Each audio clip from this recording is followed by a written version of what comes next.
All right, Giller Prize-winning writer Ian Williams is back with his newest book, You've Changed. It's out today. This novel looks at what happens when a couple locked in marriage crumbles as they become near strangers to each other. So welcome to CP24 Breakfast, Ian. It's a pleasure to meet you. Oh, thanks for having me. So you are an author, you're a writer, you're a poet, you're a professor at the University of Toronto, you're a Giller Prize winner. How on earth do you do it all?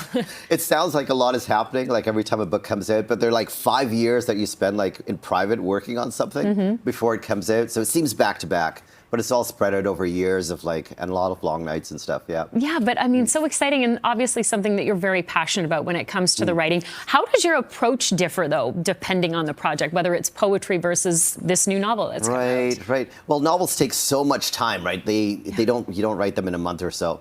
But like for nonfiction, I get really sort of obsessed with an idea, like having good conversations for the Massey lectures.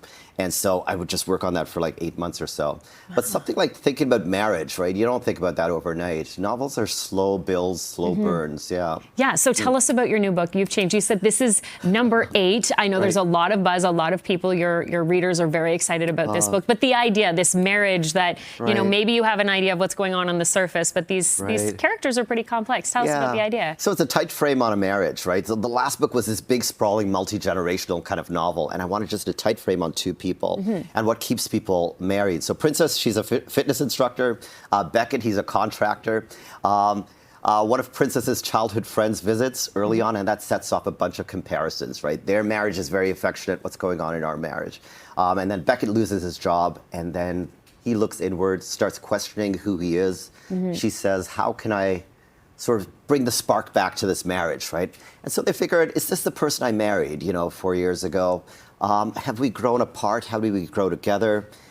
So it's those questions about how much can somebody change and still be the same person you married? And how much do we respect our commitments?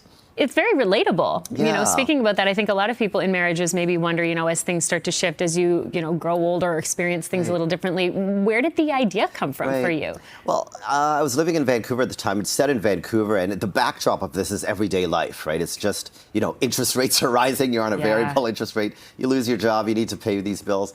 It's a very sort of everyday kind of domestic thing. And sometimes we don't think we're living in these kind of dramatic situations, but everybody's life has this kind of drama around it. And so, yeah, it just kind of like emerged out of real life, not my own, but out of seeing people like really trying their best against all of this noise that we have just to survive. Yeah. What is the hope for you then as the author that people will take away from the book? What's the message you'd like them to take or receive? So I imagine like a couple like reading this, like maybe he's watching SportsCenter or something, and she's reading the book and says like, hey, read this part here. This sounds like us.